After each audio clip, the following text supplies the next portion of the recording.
Hello friends. आज के video में हम ऑर्गेनाइजेशन स्ट्रक्चर को क्रिएट करेंगे।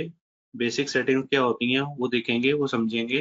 कंपनी कोड क्या होता है, फिस्कल ईयर वेरिएंट क्या होता है, पोस्टिंग पीरियड वेरिएंट क्या होता है, चार्ट ऑफ अकाउंट क्या होता है, डॉक्यूमेंट टाइप क्या होती है, टॉलरेंस ग्रुप क्या होता है, फील्ड स्टेटस वेरिएंट क्या होता है। तो इन जो ऑब्जेक्ट्स है इनको समझेंगे। तो सबसे पहले स्टार्ट करते हैं कंपनी कोड से। कंपनी कोड का क्या मतलब होता है? कंपनी कोड का मतलब होता है कि बिजनेस लैंग्वेज हम बोलते हैं लीगल एंटिटी। हम किसी भी बिजनेस को जब रजिस्टर करवाते हैं तो उसकी एक आइडेंटिटी होती है, जो कि उसका जैसे कि आइडेंटिटी हो गया टैन नंबर, या उसका कोई भी इनकम टैक्स ऑफिस में अगर आपको रिपोर्टिंग करनी है, या गवर्नमेंट ऑफिस में रिपोर्टिंग करनी है, या बैंक से कोई लोन लेना, उसके लिए आपको एक फाइनेंशियल रिपोर्ट बनानी है अपनी कंपनी के लिए। तो आप किस लेवल पे बनाओगे? तो आप कंपनी कोड लेवल पे बनाते हो। तो एसएपी में कंपनी कोड क्या है? एसएपी में कंपनी कोड एक ऑर्गेनाइजेशनल यूनिट है। ये ऑर्गेनाइजेशन यूनिट एक लीगल यूनिट है, की हेल्प से हम फाइनेंशियल रिपोर्ट्स बनाते हैं। ये फाइनेंशियल रिपोर्ट्स कौन सी? आपकी profit and loss balance sheet. वो किसके लिए बनाते हैं? वो हम बनाते हैं इंटरनल रिपोर्टिंग के लिए और एक्सटर्नल रिपोर्टिंग के लिए। तो इसको क्रिएट करने के लिए हमारे पास फर्स्ट स्टेप है डिफाइन द कंपनी कोड। तो हम इसको सिस्टम में क्रिएट करेंगे। इसको सिस्टम में क्रिएट करने के लिए हम पाथ कौन सा फॉलो करेंगे? हम पाथ फॉलो करेंगे डेवलपर का, जो कि है आईएमजी। तो हम सिस्टम में लॉगिन करते हैं। तुम यहाँ पे आईएमजी में है, आईएमजी में एंटरप्राइज स्ट्रक्चर, और उसके बाद आपके पास आ गया डेफिनेशन। तो यहाँ पे डेफिनेशन को ओपन कर लेते हैं। आपको किसी भी ऑब्जेक्ट की इंफॉर्मेशन चाहिए तो आपके पास यहाँ पे डॉक्यूमेंटेशन करके आइकन है, आप इस पे क्लिक करोगे तो इस ऑब्जेक्ट के रिलेटेड सिस्टम आपको इंफॉर्मेशन प्रोवाइड करेगा। और यहाँ पे कंपनी कोड क्या होता है, इसका क्या रेलेवेंस है, क्या क्या इंफॉर्मेशन यहाँ पे हम प्रोवाइड करते हैं। तो ये सारा कुछ एसएपी ने दिया हुआ है, तो आप इसको चेक कर सकते हो अगर आपको किसी भी ऑब्जेक्ट से रिलेटेड कोई भी इंफॉर्मेशन चाहिए। अगर आपके पास वो इंफॉर्मेशन है, तो अगर आपको क्रिएट करना है तो उसके बाद ये एक्टिविटी वाला बटन है राउंड शेप। तो ये जो राउंड शेप आइकन है इसको आप क्लिक करोगे, ये स्क्रीन ओपन हो जाएगी। Copy delete check company code और एडिट कंपनी कोड। तो ये जो copy delete check company code वाला ऑप्शन है, इसमें अगर आपके पास ऑलरेडी एक कंपनी कोड है तो उस कंपनी कोड में जो भी आपने सेटिंग करी है वो एज इट इज कॉपी करके आप नई कंपनी कोड में लेके आना चाहते हो तो आप फर्स्ट ऑप्शन में जा सकते हो। अगर आपको कंपनी कोड को एकदम स्टार्ट से क्रिएट करना है जिसमें आपके खुद के ऑब्जेक्ट्स हों, तो उसके लिए आप सेकंड ऑप्शन में जाओगे, edit company code, double click करो। उसके बाद यहाँ पे ये कुछ बटन दिए हुए हैं। अगर आपको ये जो लिस्ट दी हुई है, इस लिस्ट में किसी भी ऑब्जेक्ट से रिलेटेड इंफॉर्मेशन चाहिए, उसकी डिटेल चाहिए, तो ये जो आपका सेकंड ऑप्शन है डिटेल्स का, उस पर आप क्लिक कर सकते हो। ये जो फर्स्ट ऑप्शन आपके पास है ये है चेंज और डिस्प्ले का। अगर आपको कोई भी ऑब्जेक्ट में चेंजेस या उसमें उसको डिस्प्ले कराना है, चेंज और डिस्प्ले मोड में लेके आना है उस फील्ड को, तो यहाँ पे ये जो ऑप्शन है उसको आप यूज कर सकते हो। अगर आपको किसी डेटा को कॉपी करना है तो यहाँ पे कॉपी का ऑप्शन दिया हुआ है। अगर आपको डिलीट करना है तो ये डिलीट का। ये बटन काम आते हैं अगर आपको कुछ सिलेक्शन करनी है, अगर आपको मल्टीपल लाइन आइटम को सिलेक्ट करना है या डीसिलेक्ट करना है, तो यहाँ पे ये जो दो बटन है इसको हम यूज करते हैं, सेलेक्ट ऑल और डीसिलेक्ट ऑल। तो आप किसी भी सिस्टम पे जब आप काम करते हो तो एसएपी ने उसमें कुछ स्टैंडर्ड डेटा ऑलरेडी दिया हुआ है। तो आप उसको कैसे आइडेंटिफाई करोगे? आप उसको आइडेंटिफाई करोगे क्योंकि जो एक कंपनी कोड होते हैं 0001, 0003, 0005, 0006, 7, तो ये सारे के जो कंपनी कोड है ये स्टैंडर्ड डिलीवर्ड है। ये आपको एसएपी ने ऑलरेडी दिए हुए हैं, जिसमें कि आपके पास सारी एंड टू एंड कॉन्फ़िगरेशन की हुई है सभी मॉड्यूल की। और इसमें जीएल्स भी क्रिएट किए हुए हैं, कॉन्फ़िगरेशन डेटा सारा सेटअप किया हुआ है, मास्टर डेटा भी सारा सेटअप किया हुआ है। आप ट्रांजिशन डेटा को भी रेफर कर सकते हो। तो ये जो डेटा है ये रेफरेंस के लिए आप इसमें जाके कैसे कंपनी कोड की इंफॉर्मेशन को मेंटेन करना है तो उसको आप देख सकते हो। फॉर एग्जांपल अगर मैं ऐसे फॉर एग्जांपल अगर मैं कंपनी कोड को फर्स्ट टाइम सेटअप कर रहा हूँ तो मेरे को फील्ड्स का इंफॉर्मेशन नहीं है, तो मैं यहाँ पे 0001 में जाऊंगा। तो यहाँ पे मेरे को आइडिया हो जाएगा कि मेरे को यहाँ पे कोड डिफाइन करना है। ये जो कोड की लेंथ है ये 4 कैरेक्टर है। उसके बाद मेरे को यहाँ पे कंपनी का नाम देना है, सिटी देना है, कंट्री करेंसी और लैंग्वेज देना है। तो ये जो इन्फॉर्मेशन आपको इस स्टैंडर्ड डेटा से मिल जाएगी, जो कि एसएपी प्रोवाइड करता है, कि आपको हर एक सिस्टम में मिल जाएगा। अब अगर कुछ प्रैक्टिस सिस्टम है, जैसे कि ये वाला प्रैक्टिस सिस्टम है, तो यहाँ पे कंट्री वाइज भी कंपनी कोड दिए हुए हैं। तो यहाँ पे अगर आप देखोगे ये स्टैंडर्ड कंपनी कोड है 0001, जो कि किसके लिए है, जो कि है कंट्री जर्मनी के लिए। उसके जर्मनी के अकॉर्डिंग यहाँ पे सारी सेटिंग की हुई है। ऐसे ही यहाँ पे अगर आप 0005 में जाओगे, ये भी अगेन जर्मनी के लिए है। 0006 में जाओगे, ये यूएस के लिए। तो यहाँ पे आपको यूएस के अकॉर्डिंग सारी सेटिंग मिल जाएगी। अगर आप देखोगे यहाँ पे एक पोजीशन का बटन दिया हुआ है, इसका क्या यूज है। यहाँ पे ऑलरेडी कितनी एंट्रीज हैं, यहाँ पे एंट्रीज हैं 1766। बट इस पेज पे सिस्टम यही वाली एंट्रीज दिखा रहा है, यही वाली कंपनी कोड दिखा रहा है। अगर आपको नेक्स्ट पेज पे जाना है तो उसके लिए आप स्क्रॉल कर सकते हो। यहाँ आपको अगर आईडी पता है, या अगर आपको वो कंपनी कोड का आईडी पता है, तो यहाँ पे पोजीशन का जो बटन बना हुआ है उस पर आप क्लिक करोगे, और जो आपको कंपनी कोड पता है उसका यहाँ पे आईडी डाल दोगे। For example company code ID है 7171। तो यहाँ पे सिस्टम आपको डायरेक्टली ले जाएगा, आपको स्क्रॉल करने की जरूरत नहीं है। अब मेरे को अगर नया कंपनी कोड क्रिएट करना है तो मैं यहाँ पे जाऊंगा न्यू एंट्री में, और यहाँ पे मैं कंपनी कोड डालूंगा। ये जो कंपनी कोड की लेंथ है, ये स्टैंडर्ड है, एसएपी ने ऑलरेडी प्रोवाइड की हुई है लेंथ। ये सारी कंट्रीज में आपको सेम मिलेगी। इसकी लेंथ है कंपनी कोड की 4 कैरेक्टर। ये अल्फा न्यूमेरिक हो सकती है। तो अल्फा न्यूमेरिक अगर हम देते हैं तो इसको हम दे देते हैं 10IN। ये जो अगर कंपनी कोड का आईडी आप दे रहे हो ऑलरेडी सिस्टम में है, तो सिस्टम इसको एक्सेप्ट नहीं करेगा। ये आपको एरर देगा कि ये कंपनी कोड ऑलरेडी सिस्टम में क्रिएट किया हुआ है। तो आपको यहाँ पे यूनिक कंपनी कोड आईडी लेना है। उसके बाद यहाँ पे कंपनी का नाम आ गया, for example Jio India limited. और यहाँ पे आपका सिटी आ गई, कंट्री। ये जो बटन आप देखोगे, इसमें ऑलरेडी एसएपी ने एक लिस्ट दी हुई है कंट्री की, करेंसी की, लैंग्वेज की। तो आपको जो relevant country, currency, language option है वो सिलेक्ट करना है। तो सबसे पहले हम कंट्री को सिलेक्ट करेंगे, प्रेस F4 करो। आपके पास यहाँ पे कुछ फंक्शनल की दी हुई है, उन फंक्शनल की को कैसे यूज कर सकते हैं। तो यहाँ पे सबसे पहले मैं आपको फंक्शनल की का बता देता हूँ। F1 होती है अगर आपको कोई भी फील्ड की इंफॉर्मेशन चाहिए, तो हेल्प के लिए F1 बटन हम प्रेस कर सकते हैं। उस फील्ड पे कर्सर को ले जाके F1 पर F1 बटन को प्रेस करोगे तो सिस्टम उसकी इंफॉर्मेशन प्रोवाइड कर देगा। उसके बाद F2 होती है अगर आपको किसी भी फील्ड के रिलेटेड डिटेल चाहिए आपको किसी भी ऑब्जेक्ट या फील्ड के रिलेटेड, तो F2 की हेल्प से वो सिस्टम आपको इंफॉर्मेशन देता है। F3 आपको पिछली स्क्रीन पे ले जाएगा, बैक स्क्रीन पे जाने के लिए F3 बटन को यूज करते हैं। और F4 होता है अगर आपको कोई लिस्ट को पॉपुलेट करना है, डिस्प्ले द लिस्ट, जो कि एसएपी ने ऑलरेडी दी हुई है, तो F4 बटन को यूज करते हैं। तो बेसिकली ये फंक्शनल कीज हैं जिसको हम यूज करते हैं। और F8 होता है अगर हमने किसी भी एक्टिविटी को एग्जीक्यूट करना है। तो ये फंक्शनल कीज हैं जो कि आप डे टू डे बिजनेस में यूज कर सकते हो। यहाँ पे हमने F4 बटन तो यहाँ पे हमने F4 बटन प्रेस करना है, तो सिस्टम आपको एक लिस्ट शो कर देगा। ये लिस्ट है कंट्रीज की। अब इसमें से आपको कंट्री इंडिया सेलेक्ट करनी है।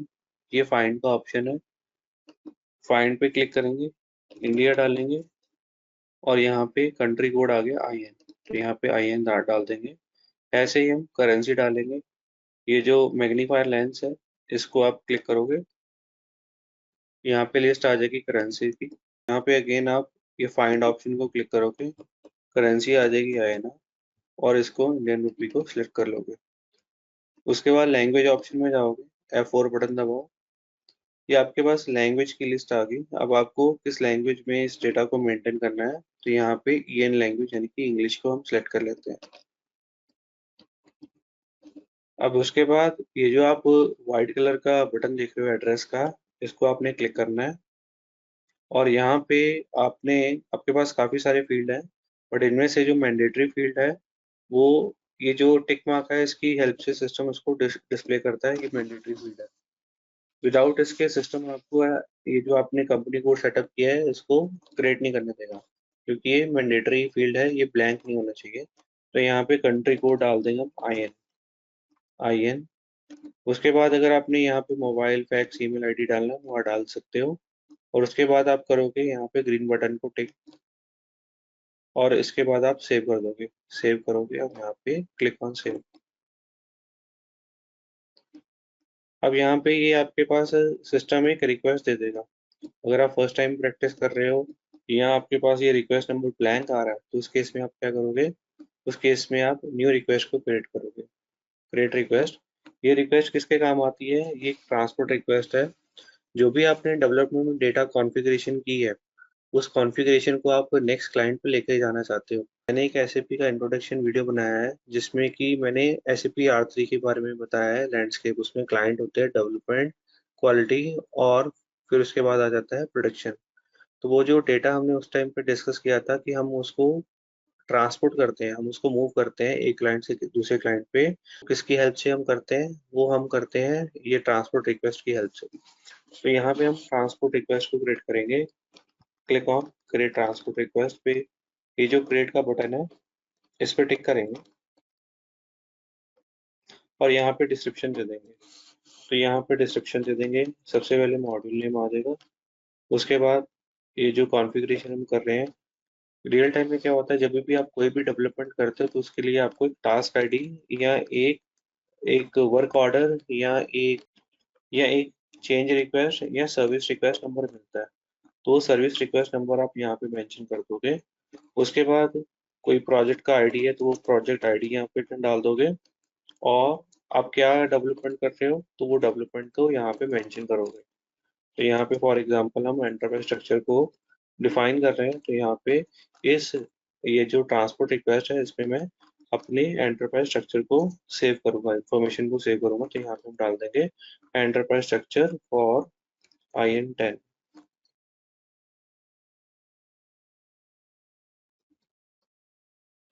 फॉर IN10 कंपनी को, और उसके बाद हम इसको सेव कर देंगे।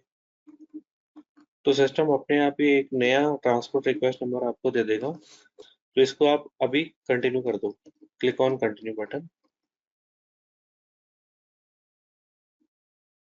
अब वो जो ट्रांसपोर्ट रिक्वेस्ट है, अगर आपको उसमें कुछ चेंजेस करना है, फॉर एग्जांपल हमने जो कंपनी कोड है वो डाला हुआ है यहाँ पे 10IN, बट ट्रांसपोर्ट रिक्वेस्ट में हमने जो कंपनी को डाला है वो डाला है IN10। तो आप क्या करोगे, एक ट्रांजेक्शन कोड होता है SC01, आप उसको एंटर करोगे, और जो भी आपकी ट्रांसपोर्ट रिक्वेस्ट है उसको पिक करोगे यहाँ से, कस्टमाइजिंग रिक्वेस्ट मॉडिफिएबल। तो ये आपकी ट्रांसपोर्ट रिक्वेस्ट है पहले वाली। यहाँ पे आपको 10, यहाँ पे आपको IN10 की जगह 10IN चाहिए, तो डबल क्लिक करो, प्रॉपर्टीज में जाओ, ये जो चेंज का बटन है इस पे क्लिक करो, और यहाँ पे 10IN कर दो कंपनी को, और इसको सेव कर दो। तो यहाँ पे जो भी आपकी ट्रांसपोर्ट रिक्वेस्ट है उसका टेक्स्ट चेंज हो जाएगा। यहाँ पे देखो 10IN हो गया। अब अब इस कंपनी कोड को डिफाइन करने के बाद हमारे पास जो नेक्स्ट ऑब्जेक्ट है वो है physical year variant. Physical year variant क्या होता है, फिजिकल ईयर वेरिएंट को समझने से पहले हम फिजिकल ईयर को समझते हैं। फिजिकल ईयर होता है आपका accounting year. Physical year is equal to accounting year. ये जो आपका अकाउंटिंग ईयर होता है, अकाउंटिंग ईयर, ये जो आपका अकाउंटिंग ईयर होता है, ये कैलेंडर ईयर भी हो सकता है और नॉन कैलेंडर ईयर भी हो सकता है। नॉन कैलेंडर ईयर भी हो सकता है, नॉन कैलेंडर ईयर। अगर हम कैलेंडर ईयर की बात करते हैं तो कैलेंडर ईयर में आपका आ जाता है जनवरी टू दिसंबर, 2022 टू 2022 दिसंबर। अगर हम नॉन कैलेंडर ईयर की बात करें, नॉन कैलेंडर ईयर में अगर हम इंडिया की बात करें तो मोस्टली हम क्या फॉलो करते हैं, अप्रैल टू मार्च। अप्रैल 2022 टू मार्च 2023। तो ये आपका हो गया non calendar year. But non calendar year में आपके पास दोनों केसेस में क्या होता है, आपके पास 12 नॉर्मल पीरियड्स होते हैं, 12 नॉर्मल मंथ्स होते हैं। तो इन 12 नॉर्मल मंथ्स में आप जो अकाउंटिंग एंट्रीज है वो पोस्ट करते हो। दोनों केसेस में 12 नॉर्मल मंथ्स होते हैं जिसमें आप पोस्टिंग करते हो। आपके क्लाइंट की रिक्वायरमेंट है कि अगर उनको अप्रैल टू मार्च की जगह उनको जुलाई टू जून लेना है, July this year to June next year, जुलाई इस साल से लेके जुलाई अगले साल तक। या अगर क्लाइंट ने सितंबर से अक्टूबर लेना है। तो अकॉर्डिंग टू क्लाइंट रिक्वायरमेंट हम क्या करते हैं, हम वो जो कैलेंडर और नॉन कैलेंडर ईयर को आइडेंटिफाई करते हैं।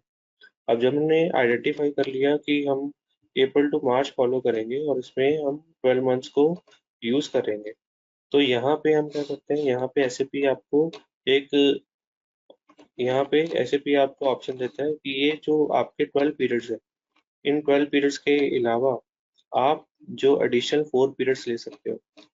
एडिशनल 4 स्पेशल पीरियड हम जिसको बोलते हैं स्पेशल पीरियड या स्पेशल मंथ्स ले सकते हो। तो ये जो स्पेशल पीरियड्स होते हैं ये किस काम आते हैं, जब आप ईयर एंड में अपनी बुक्स को क्लोज करते हो तो उसमें कुछ एक्टिविटीज होती हैं, ईयर एंड एक्टिविटीज, जिसको कि मैनेजमेंट, तो ईयर एंड एक्टिविटीज होती हैं, उन ईयर एंड एक्टिविटीज में हम जो एंट्रीज करते हैं वो हम करते हैं स्पेशल पीरियड में। स्पेशल पीरियड में एक्चुअली वो वाली एंट्रीज जो हम नॉर्मल पीरियड में नहीं करना चाहते, वो हम स्पेशल पीरियड में करना चाहते हैं। अब ये जो 12 मंथ्स है, ये तो हर एक कंपनी फॉलो करती है, बट ये जो स्पेशल पीरियड है, कुछ हो सकता है कि कंपनी बोले कि हमें 0 पीरियड चाहिए, हमें स्पेशल पीरियड नहीं चाहिए। कुछ कंपनी, कुछ क्लाइंट ये बोल सकते हैं हमें एक स्पेशल पीरियड चाहिए, 2 स्पेशल पीरियड चाहिए, 3 स्पेशल पीरियड चाहिए। तो 3 स्पेशल या 4 स्पेशल चाहिए, तो उस हिसाब से आप उस जो वेरिएंट है उसको आप क्रिएट कर सकते हो। तो उस वेरिएंट को आप क्रिएट कर सकते हो जिसको हम बोलते हैं फिस्कल ईयर वेरिएंट। तो फिस्कल ईयर वेरिएंट में क्या आ जाता है, फिस्कल ईयर वेरिएंट में आ जाता है कि आप हर साल जो आपका फर्स्ट और लास्ट मंथ है वो सेम रहेगा हर साल, और इसमें कॉम्बिनेशन आ जाएगा, कॉम्बिनेशन ऑफ क्या, combination of your normal period और स्पेशल पीरियड। तो नॉर्मल पीरियड कितने होते हैं हमारे 12, और special period subject to client requirement, जो भी उनकी रिक्वायरमेंट होगी क्लाइंट की, तो उस हिसाब से हम स्पेशल पीरियड ले लेंगे। तो यहाँ पे एसएपी क्या करता है, एसएपी आपको कुछ स्टैंडर्ड वेरिएंट प्रोवाइड करता है, कुछ स्टैंडर्ड वेरिएंट प्रोवाइड करता है, जैसे कि कैलेंडर ईयर के लिए हमारे पास वेरिएंट है जो कि के से स्टार्ट होता है, और नॉन कैलेंडर ईयर के लिए जो भी हमारे पास वेरिएंट आईडी है वो बी से स्टार्ट होता है। तो ये हम सिस्टम में जाके चेक करेंगे, यहाँ पे एसपीआर में जाएंगे, एसपीआर ये भी डेवलपमेंट का पार्ट है, आईएमजी में जाएंगे। तो यहाँ पे हम ग्लोबल सेटिंग में जाएंगे, फाइनेंशियल अकाउंटिंग में गए, ग्लोबल सेटिंग में गए, फाइनेंशियल अकाउंटिंग में, देन ग्लोबल सेटिंग में, फाइनेंशियल अकाउंटिंग ग्लोबल सेटिंग, उसके बाद लेजर, उसके बाद फाइनेंशियल ईयर, उसके बाद आपके पास आ गया फिस्कल ईयर। फिस्कल ईयर में आपके पास दो ऑप्शन है, आप एक नया वेरिएंट क्रिएट कर सकते हो, या सिस्टम में एसएपी ने जो वेरिएंट स्टैंडर्ड आपको दिया हुआ है वो आप यूज कर सकते हो। तो यहाँ पे आप मेंटेन वेरिएंट में जाओगे, मेंटेन फिस्कल ईयर वेरिएंट। तो यहाँ पे जो स्टैंडर्ड एसएपी ने दिया हुआ है, एक तो दिया हुआ है स्टार्टिंग विद के। तो यहाँ पे अगर आप देखोगे K0, K1, K2, K3, K4, तो ये स्टैंडर्ड वेरिएंट है जो कि एसएपी ने प्रोवाइड किया हुआ है। तो आप क्लाइंट रिक्वायरमेंट के हिसाब से आप ये जो इनको ऑप्ट कर सकते हो। अगर आपको K4 लेना है K4 ले सकते हो, K3 लेना है K3 ले सकते हो। इसमें डिफरेंस क्या है, सबसे पहले तो ये सारे कैलेंडर ईयर है, तो ये कैलेंडर ईयर चेक बॉक्स आपको दिख जाएगा, सिलेक्ट किया हुआ है। उसके बाद अगर आप देखोगे कॉम्बिनेशन, ये सारे केसेस में आपके पास नॉर्मल पीरियड कितने आ रहे हैं, वेरिएंट्स में 12 आ रहे हैं। बट अगर आप special number of special period देखोगे तो यहाँ पे K0 में कोई भी स्पेशल पीरियड नहीं है, K1 में एक स्पेशल है, K2 में एक दो स्पेशल दिए हुए हैं, K3 में तीन स्पेशल दिए हुए हैं, K4 में 4 स्पेशल पीरियड आपके पास है। तो आपको कौन सा कॉम्बिनेशन सिलेक्ट करना है, तो वो कॉम्बिनेशन आप अपने कंपनी कोड के साथ लिंक कर लोगे, तो सिस्टम क्या करेगा उस हिसाब से रिपोर्टिंग करेगा। तो फॉर एग्जांपल अगर मैं K4 सेलेक्ट कर लेता हूँ, तो सिस्टम जो हमें बैलेंस शीट करता है वो हमें पीरियड वाइज करता है। जैसे कि अगर मैं आपको डिस्प्ले करूँ, जैसे कि अगर आपको दिखाऊं, तो यहाँ पे एक मेरे पास ऑलरेडी कंपनी कोड है, और उसमें मैं आपको दिखाता हूँ कैसे सिस्टम ऐसे भी में बैलेंस डिस्प्ले करता है। तो ये पीरियड वाइज होता है। तो पीरियड जो भी आपने लिए हुए हैं, 12 लिए हुए हैं, 14 लिए हुए हैं, 16 लिए हुए हैं, तो अकॉर्डिंगली सिस्टम यहाँ पे डिस्प्ले करता है। तो यहाँ पे अगर आप देखोगे, यहाँ पे हमारे पास 16 पीरियड है। तो जो भी अगर आप स्पेशल पोस्टिंग भी करोगे तो सिस्टम यहाँ पे आपको उसका बैलेंस दिखाएगा। आपकी जो नॉर्मल रिपोर्टिंग रहेगी वो टिल दी, वो आपकी जो नॉर्मल रिपोर्टिंग रहेगी वो रहेगी 12वें पीरियड तक। बट आपने कोई ईयर में एडजस्टमेंट करना है तो सिस्टम वो यहाँ से काउंट कर देगा। तो बिजनेस जो है वो जो स्पेशल एक्टिविटीज है या स्पेशल जो एडजस्टमेंट्स है उनको ये जो स्पेशल पीरियड है इसमें करता है। अब यहाँ पे आपको कौन सा वाला चाहिए, तो सिस्टम आपको ये वाला ऑप्शन दे देता है कैलेंडर ईयर के केस में। तो मैक्सिमम आपके पास जो नॉर्मल और स्पेशल पीरियड कितने ले सकते हो, मैक्सिमम 12, और जो स्पेशल पीरियड है वो 4, तो टोटल 16 पीरियड आप ले सकते हो। अब यहाँ पे ये हो गया कैलेंडर ईयर के। अगर क्लाइंट जो है वो कैलेंडर ईयर फॉलो नहीं कर रहा, वो नॉन कैलेंडर ईयर फॉलो कर रहा है, तो उसके लिए एसएपी ने एक स्टैंडर्ड वेरिएंट आईडी दिया हुआ है वी। ये स्टार्ट होता है वी से। तो यहाँ पे अगर आप देखोगे, नोटिस करोगे, हमारे पास V3 है, V6 है, और एक है V9। तो ये जो तीन स्टैंडर्ड वेरिएंट्स हैं जो कि एसएपी ने दिए हुए हैं। अगर आपने अपनी बुक्स को अप्रैल टू मार्च के हिसाब से रिपोर्ट करना है तो आप V3 को ऑप्ट कर सकते हो। अगर आपने जुलाई टू जून के हिसाब से करना है तो V6 को। अब यहाँ पे अगर आप देखोगे, ये जो फिजिकल ईयर वेरिएंट्स हैं तीनों, इसमें ये कैलेंडर ईयर चेकबॉक्स जो है सिलेक्ट नहीं किया हुआ। और अब फिजिकल ईयर वेरिएंट में ईयर शिफ्ट क्या होता है, आप कोई भी नॉन कैलेंडर ईयर को चूज कर लो। फॉर एग्जांपल V3 को हमने किया अप्रैल टू मार्च, और लेफ्ट साइड में अगर आप देखोगे यहाँ पे पीरियड शो कर रहा है, डबल क्लिक करो तो आपको यहाँ पे मंथ शो कर देगा। ये है 1 2 3 4 5 6 7 8 9। यहाँ पे जनवरी से लेके दिसंबर तक यहाँ पे मंथ लिए हुए। तो अगर आप देखोगे, जो क्योंकि हमारी जो बुक्स हैं वो अप्रैल टू मार्च तक है, तो अप्रैल से लेके दिसंबर तक कोई ईयर शिफ्ट नहीं है। ये जो हमारी बुक्स है वो कब से स्टार्ट हो रही है, अप्रैल से। तो आपका जो पोस्टिंग पीरियड है वो, अप्रैल आपका कौन सा पोस्टिंग पीरियड हुआ, अप्रैल आपका फर्स्ट पोस्टिंग पीरियड, ऐसे ही मई आपका सेकेंड, जून आपका थर्ड, और सो ऑन सो फोर्थ। तो आपको दिसंबर तक आपका कौन सा पीरियड होगा, दिसंबर तक आपका होगा पीरियड 9। और इसमें क्या है कि ये जो मंथ्स है ये 2022 में ही आ रहे हैं, तो इस केस में जो ईयर शिफ्ट है वो 0 है। बट हमारे 3 महीने ऐसे आ रहे हैं, 3 मंथ्स ऐसे आ रहे हैं जो कि नेक्स्ट ईयर में है। तो ये है 1 2 3 नेक्स्ट ईयर। तो नेक्स्ट ईयर के लिए आप क्या करोगे, यहाँ पे ईयर शिफ्ट यूज करोगे -1। तो ये कौन से पीरियड के लिए आप यूज करोगे, वो पीरियड यूज करोगे आप 10 11 12 के लिए। तो वापस आ जाओ। तो आप अपना नया क्रिएट करना चाहते हो तो आप V3 का रेफरेंस ले सकते हो। इसको सेलेक्ट किया, कॉपी एज किया, तो ये लेट्स से हमारा आईडी है VI, कॉपी ऑल डेटा कर दो। तो ये आपका खुद का नया वेरिएंट बन गया। तो इसको सेव करो पहले। अगर आपने टेक्स्ट में चेंजेस करने हैं, टेक्स्ट में चेंज कर सकते हो। और अगर आप यहाँ पे पीरियड में जाओगे तो यहाँ पे सेम आपको सेटिंग सिस्टम कॉपी करके ले आएगा। अब आपने जोन सा वेरिएंट असाइन करना है अपनी कंपनी कोड में, तो वो नेक्स्ट स्टेप में असाइन कर सकते हो। स्टेप नंबर 2.1 है हमारे पास। तो स्टेप नंबर 2.2 है जिसमें आप अपने वेरिएंट को अपनी कंपनी कोड के साथ असाइन करोगे। तो यहाँ पे आप वापस जाओगे और यहाँ पे ऑप्शन ऑप्शन है आपके पास assign company code to physical variant, इसको सिलेक्ट करोगे। यहाँ पे पोजीशन का बटन है, इस पे क्लिक करो। कंपनी कोड हमारी है 10IN, और इस 10IN के अगेंस्ट अगर आप फिजिकल वेरिएंट देखोगे ब्लैंक आ रहा है, तो यहाँ पे हम असाइन कर सकते हैं VI जो कि हमने अभी बनाया है। एंटर। अगर आपको सिस्टम ये वार्निंग मैसेज देता है तो इसका मतलब है कुछ ऐसी कंपनी कोड है जिसमें फिजिकल वेरिएंट असाइन नहीं है। तो आप इस मैसेज को इग्नोर कर सकते हो, एंटर बटन दबाओ और सेव कर दो। एंटर। एंटर।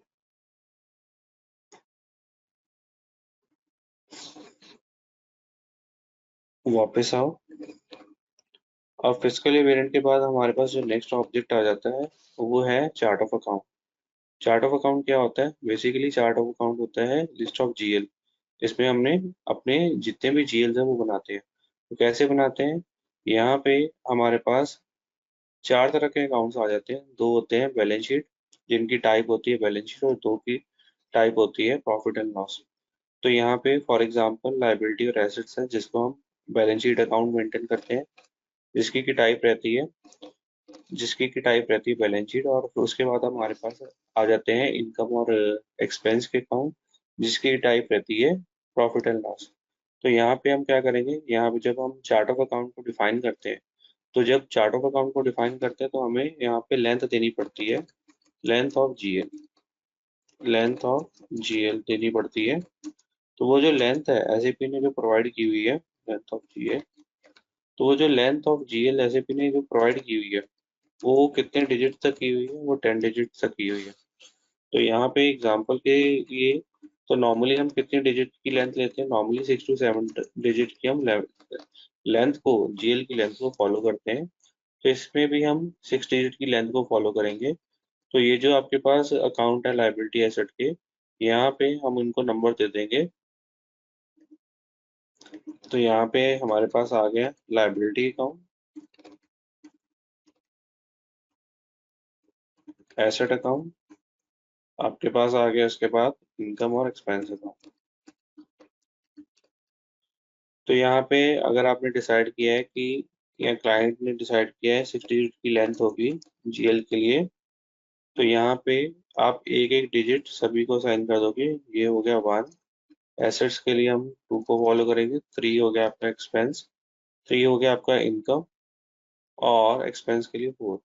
तो ये चेंज भी हो सकते हैं। फॉर एग्जांपल एसेट के लिए 1 हो सकता है, लाइबिलिटी के लिए 2, इनकम के लिए 3 भी हो सकता है। बट यहाँ पे एग्जांपल के लिए मैंने 1 2 3 4 ले लिया। अब ये जो लाइबिलिटी है, यहाँ पे हमने ये सभी जीएल की जो लेंथ है वो कितनी डिसाइड की है, 6 डिजिट।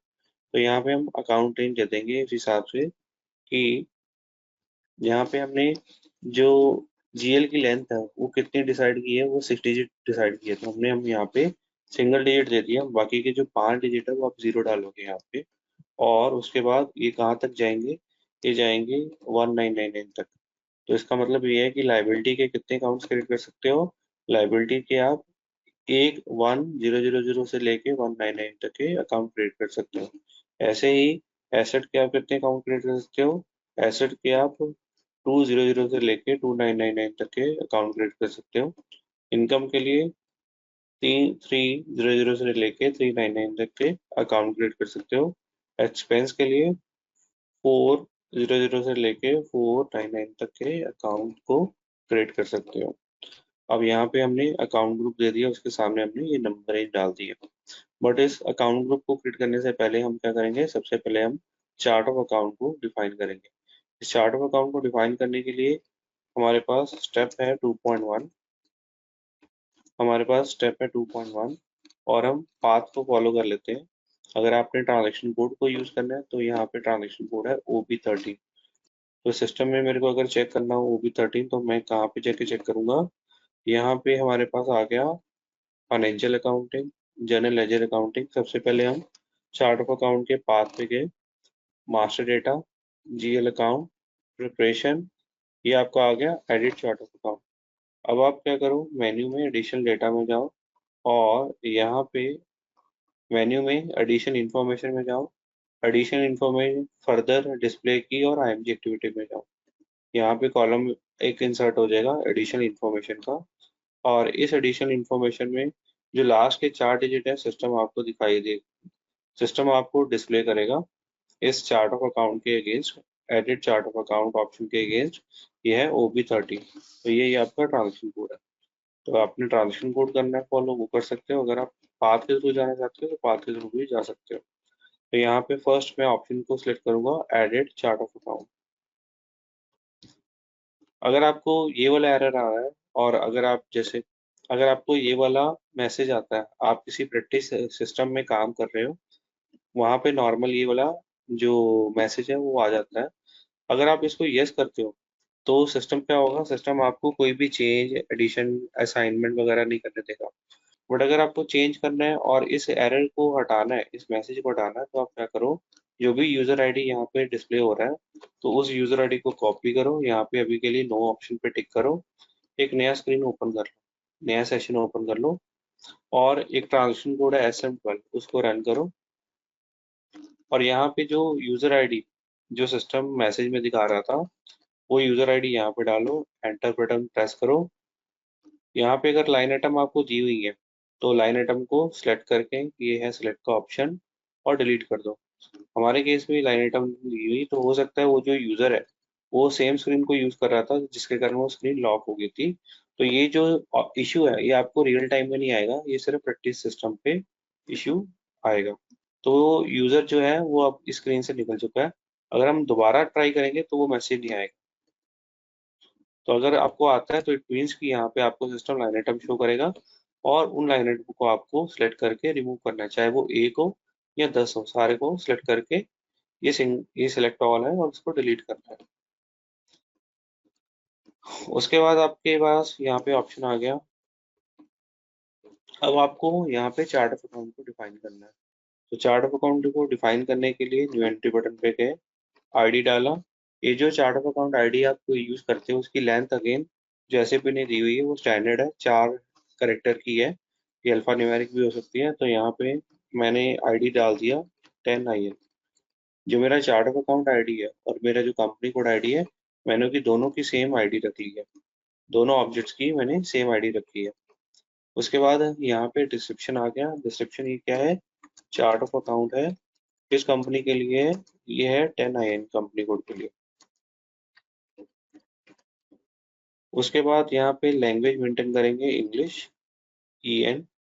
लेंथ जो हमने डिजिट मैक्सिमम डिफाइन, जो हमने लेंथ मैक्सिमम डिस्कस करी थी 10 डिजिट होती है, आप सिस्टम में देख सकते हो 10 डिजिट। यहाँ पे आपको कितनी लेनी है, 6 डिजिट लेनी है, तो आप 6 डालो और सेव कर दो।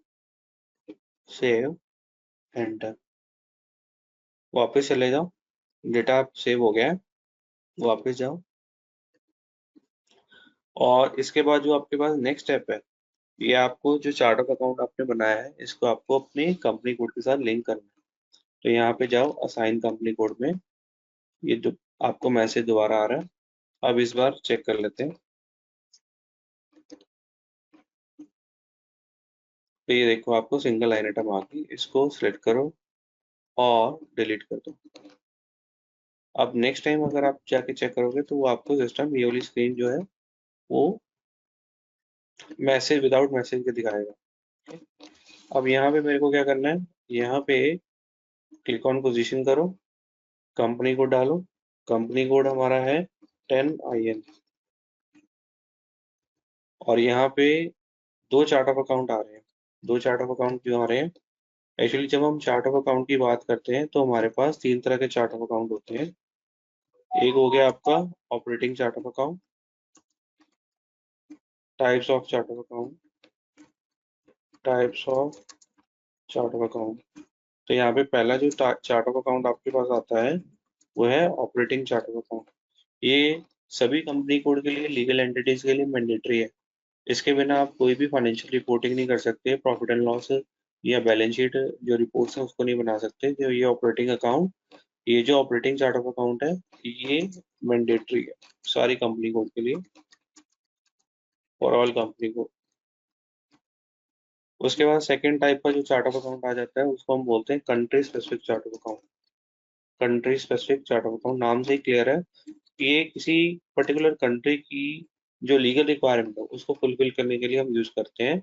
तो ये क्या होगा, किसी पर्टिकुलर कंपनी कोड के लिए यूज करेंगे, use only for particular company code और स्पेसिफिक कंपनी कोड।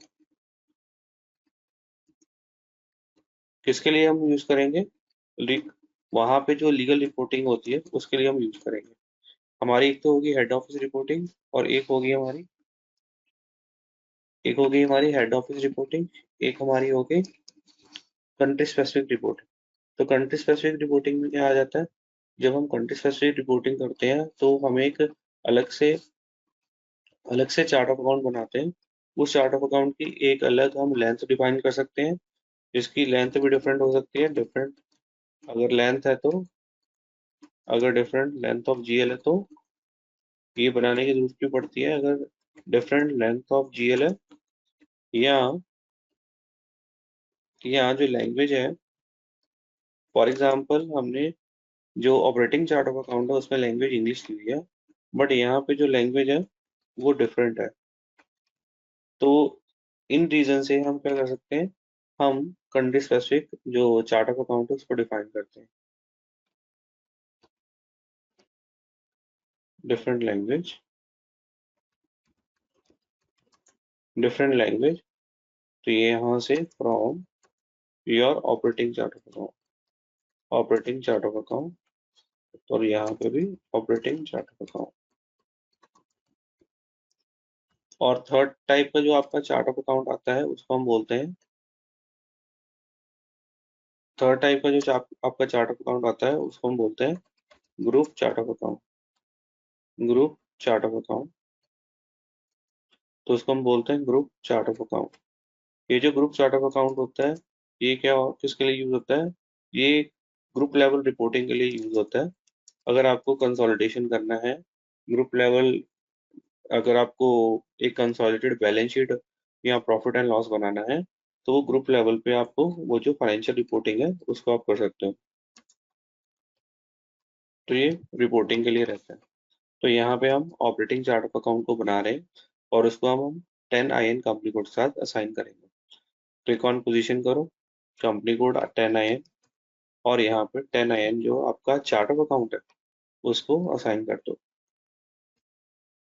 एंटर करो, सेव करो, और इस विंडो से बाहर आ जाओ। स्क्रीन से हम बाहर आ जाएंगे। उसके बाद हम अकाउंट ग्रुप को क्रिएट करेंगे। डिफाइन अकाउंट, न्यू एंट्री पे जाएंगे। आपका जो चार्ट ऑफ अकाउंट आईडी है वो यहाँ पे डालना है आपने। उसके बाद आपका जो अकाउंट ग्रुप है जो हमने यहाँ पे डिस्कस किया था कि हम 4 अकाउंट ग्रुप बनाएंगे, तो वही 4 अकाउंट ग्रुप को हम यहाँ पे ले लेंगे। ये जो 4 अकाउंट ग्रुप हैं, लायबिलिटी, एसेट, इनकम और एक्सपेंस, और इसकी अकाउंट रेंज ले लेंगे यहाँ पे।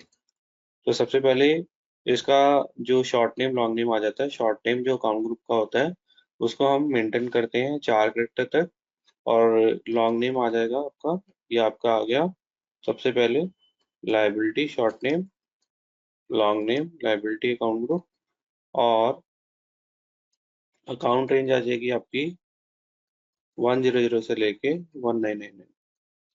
उसके बाद आपका नेक्स्ट आ गया, नेक्स्ट चार्ट ऑफ अकाउंट फिर दोबारा से आपको डालना है आपके नेक्स्ट अकाउंट ग्रुप के लिए, जो कि है asset, short name ASST, long name asset account group, और इसकी रेंज आ गई 2 लाख से लेके 2 लाख से लेके 2999 तक।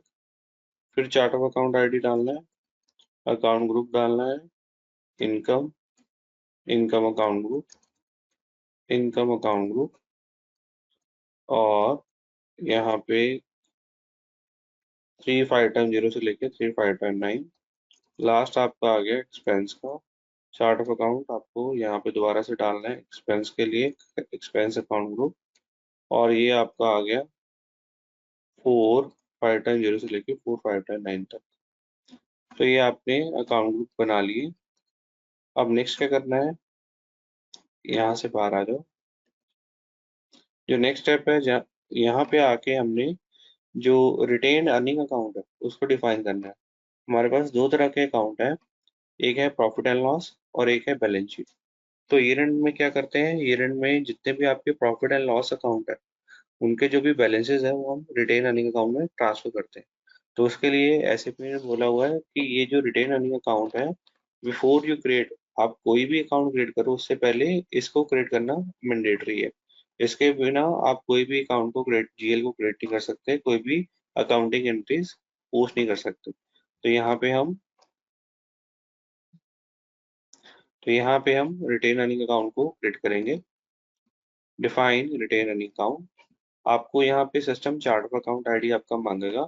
तो चार्ट ऑफ अकाउंट आईडी हमारा है 10 IN। एंटर करेंगे, यहाँ पे चार्ट ऑफ अकाउंट आपका आ गया 10 IN, और यहाँ पे ट्रांजेक्शन ऑब्जर्व करो, BIL आ रही है। BIL मतलब कि ईयर एंड जो आपका बैलेंस कैरी फॉरवर्ड हो गया, बैलेंस कैरी फॉरवर्ड होगा तो कौन से टाइप के लिए होगा, अकाउंट टाइप आपकी रहेगी प्रॉफिट एंड लॉस। तो यहाँ पे हम आईडी डाल देंगे एक्स, आईडी डाल देंगे एक्स, और यहाँ पे कोई भी रैंडम नंबर ले लेते हैं। तो मैं यहाँ पे नंबर ले लेता हूँ 199999। अब इसको एंटर कर देते हैं। एक वार्निंग मैसेज सिस्टम देगा, ये वार्निंग मैसेज क्यों आ रहा है, क्योंकि हमने ये वाला जो अकाउंट है रिटेन अर्निंग अकाउंट अभी क्रिएट नहीं किया। तो इस वार्निंग मैसेज को हम इग्नोर कर देंगे। तो इस वार्निंग मैसेज को अभी के लिए इग्नोर करते हैं और इसको सेव करते हैं। अब जब आप सेकेंड टाइम एंटर बटन दबाओगे तो आपको वो वार्निंग मैसेज जो है वो हट जाएगा, तो आप इसको सेव करोगे, एंटर, और इसके साथ आप वापस आ जाओगे। नेक्स्ट टॉपिक है पोस्टिंग पीरियड वेरिएंट, इसको हम नेक्स्ट क्लास में करेंगे। तो आज हमने क्या किया, आज हमने सबसे पहले कंपनी कोड को डिफाइन किया, फिर उसके बाद हमने फिस्कल ईयर वेरिएंट को डिफाइन किया, फिर उसके बाद हमने चार्ट ऑफ अकाउंट को डिफाइन किया। 3 तरह के चार्ट ऑफ अकाउंट होते हैं वो हमने समझा, और फिर उसके बाद अकाउंट ग्रुप्स बनाए, उन अकाउंट ग्रुप को जो चार्ट ऑफ अकाउंट आईडी है उसके साथ असाइन किया, फिर हमने रिटेन अर्निंग अकाउंट बनाया। तो ये स्टेप्स थे आज के। अगर आपको आज का वीडियो अच्छा लगा तो प्लीज़ इसको लाइक कीजिए, शेयर कीजिए, कमेंट कीजिए।